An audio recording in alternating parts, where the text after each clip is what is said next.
Salut, donc aujourd'hui on est dimanche, jour 1 du marathon. Je me suis couchée à minuit 30 pour avoir le temps de lire un premier livre. Dans le fond, avant que le défi commence, j'essaie de me grouiller pour finir Clockwork Angel par Cassandra Clare. J'ai commencé le premier tome de la série et je suis juste rendue au chapitre 8.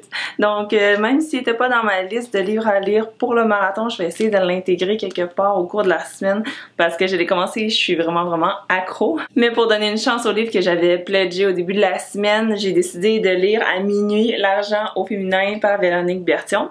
C'est un livre qui m'avait été envoyé par les éditions Béliveau Éditeur. Donc j'ai lu les 30 premières minutes du défi, donc à minuit, et je me suis rendue à la page 30. Là ce matin on s'est levé à 9h environ, on s'est fait un beau déjeuner et ensuite j'ai lu pendant un petit peu plus qu'une trentaine de minutes avec mes écouteurs, ma musique pour vraiment me mettre dans l'ambiance et bien commencer ce premier livre. Là par contre en ce moment il est midi, donc je voulais aller faire un peu de peinture parce que la toile d'éléphant me regarde et j'ai vraiment envie de la finir le plus tôt possible. Donc ce que je vais faire, c'est que je vais aller peindre en écoutant un audiobook et je vais écouter Unfiltered de Lily Collins.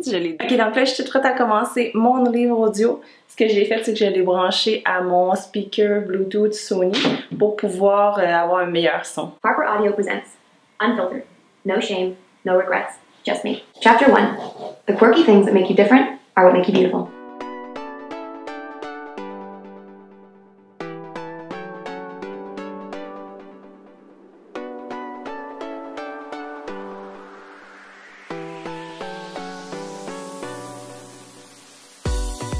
Donc, il est présentement 3h35, je viens de terminer ma session de peinture. Heureusement, j'ai terminé le livre Unfiltered de Lily Collins au complet grâce à l'audiobook. Je vais avoir le temps de faire quelques tâches de ménage, nettoyer mes pinceaux et j'aimerais ça me relancer dans l'argent féminin. Jusqu'à maintenant, c'est très bon. De très bons trucs que je note. Salut tout le monde, en ce moment il est 6h40, je me suis levée à 5h ce matin pour avoir le temps de filmer mon All Crit Unboxing pour ma chaîne en anglais. Comme je pensais, c'était le livre de Cruel Prince, donc il va sortir lundi prochain sur ma chaîne en anglais pour le haul au complet. Hier, la journée 2, j'ai eu le temps de terminer mon livre 2 sur l'argent au féminin et j'ai eu le temps de commencer 2 nouveaux livres. Donc, je suis rendue à une dizaine, quinzaine de pourcentage sur l'enfantement, mais je suis pas encore dedans. Et ensuite, j'ai commencé aussi La vie littéraire de Mathieu Arsenault et je pense que je suis rendue à 21%. Donc ça, c'était pour ma journée d'hier. Là, aujourd'hui, je vais essayer de finir un des deux. Une grosse journée, 8 à 5 au travail. Après, j'ai une conférence. Je devrais être revenue chez moi pas avant 8h30, donc je pense pas que je vais avoir le temps de lire celui-là, vu que si je termine un des deux, ça va être super bon. Bonne journée! Bonjour à tous, on est présentement jeudi, donc je vous tourne l'update du jour 4 et jour 5. Donc je sais pas si je vous avais dit, mais le livre 3 que j'ai terminé de lire du défi, c'est La vie littéraire. Et le livre numéro 4, je l'ai même terminé hier à 11h40, donc je me suis couchée un petit peu plus tard pour être sûre d'avoir fini le livre 4 au jour 4, mais évidemment c'est pas une obligation, c'est juste une moyenne environ. Mais là, jour 5 aujourd'hui, je suis seulement rendue au début, je n'ai même pas terminé le chapitre 1, mais j'ai vraiment beaucoup apprécié ma lecture et je prends beaucoup de notes pour vous faire peut-être une critique plus détaillée sur le sujet ou sur le livre en particulier, donc ça va être à venir. C'est le livre de Mark Manson, The Subtle Art of Not Giving Up. Et il y a déjà la traduction en français, L'art de s'en foutre, je crois. Salut tout le monde, on est présentement samedi, donc j'ai fait un petit saut parce que hier j'étais vraiment pas dans le mood pour lire, aujourd'hui non plus. Je sais pas si c'est à cause du choix du livre qui est super bon, mais qui se lit pas rapidement, qui me demande vraiment de la réflexion parce que ce qu'il dit c'est vraiment intéressant.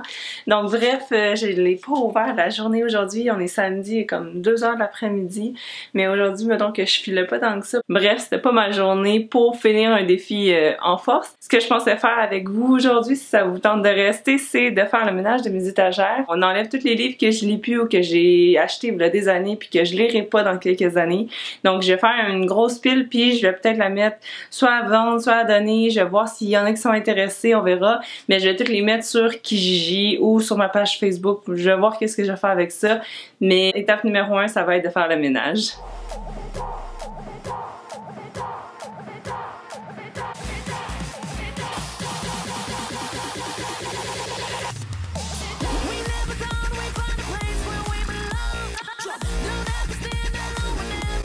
Pouf, donc ça fait du bien un petit ménage de mes bibliothèques. Et voilà, donc c'est tout pour le moment. Je pense que je vais me concentrer là-dessus dans les prochaines minutes et on va voir si je reprends un livre tout à l'heure. Ok, donc présentement il est 19h, on vient de terminer de souper. Ce que je vais faire, c'est que je vais jouer un peu de guitare parce que j'ai juste goût de faire juste ça. Puis après, je vais me forcer à lire un petit peu pour au moins me remettre dedans. C'est pas parce que le livre il est pas bon, mais j'ai pas le goût de lire en ce moment.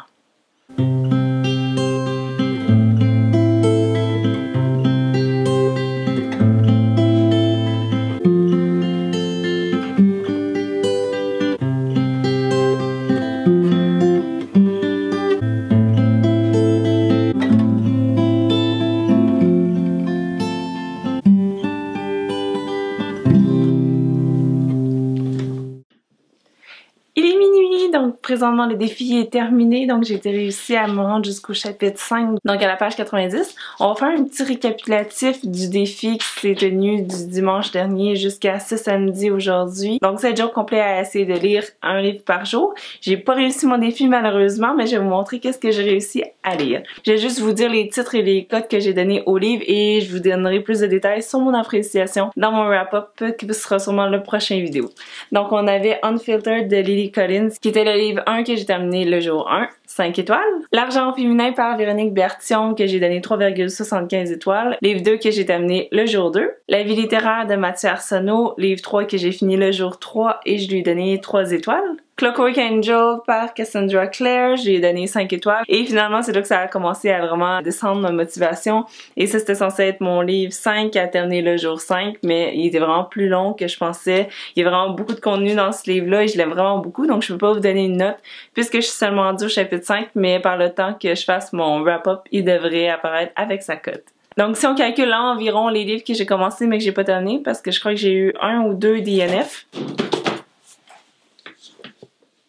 Comme je disais, si on calcule le nombre de pages que j'ai lues au total dans ces 7 jours-là, j'arrive peut-être à environ 1050 si on calcule les livres que j'ai DNF, donc que j'ai commencé mais que j'ai did not finish. Donc c'est ce qui résume mon défi de mon côté. J'étais vraiment contente parce que je m'attendais pas vraiment à lire 7 livres en 7 jours, mais c'est seulement un prétexte pour moi pour me pousser à lire plus parce que on était rendu le 21 janvier et j'avais seulement 3 livres de lus et je voulais en lire vraiment plus pour mon premier wrap-up de l'année. Surtout avec un défi aussi ambitieux que de lire 100 livres en 2018. Laissez-moi vraiment savoir comment ça s'est passé pour vous le défi parce que j'ai eu plein de nouvelles de vous. J'étais tellement surprise de voir à quel point vous aviez été nombreux à commenter, à participer, à embarquer vraiment dans le défi en tant que tel, à vous donner à chaque jour des objectifs et à les réussir ou pas, c'est pas ça qui importe, c'est d'avoir fait le premier pas, d'accomplir vos buts. J'étais vraiment impressionnée à quel point vous aviez embarqué dans mon défi que je croyais être la seule à faire, mais c'est ça qui est la beauté des réseaux sociaux et de YouTube,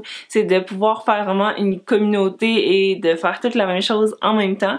Donc laissez-moi vraiment savoir c'était quoi votre défi puis si vous l'avez réussi. Même si c'est comme moi seulement 4 livres en 7 jours, j'ai réussi quelque chose. Donc c'est ça que je suis le plus fière. Merci pour vos encouragements, merci d'avoir été de la partie, d'avoir interagi. J'ai eu plein de commentaires très positifs de votre part. Il y a une personne qui a écrit un hashtag pour notre défi, donc c'est vraiment fou. C'est clair qu'on va se revoir pour un prochain défi au cours de l'année. Je les fais généralement quand je sens que j'ai une baisse de motivation ou que j'ai goût d'avoir un petit incitatif de plus pour me motiver à lire. Ça me prend ça pour vraiment être motivée dans la vie puis être allumée autant que je le suis. Donc bref, j'espère que vous avez aimé cette vidéo, vlog, résumé, que vous me suiviez non seulement dans mon défi mais également dans ma semaine. Donc likez-le si ça vous a plu et on se retrouve dans une prochaine vidéo. Bye bye!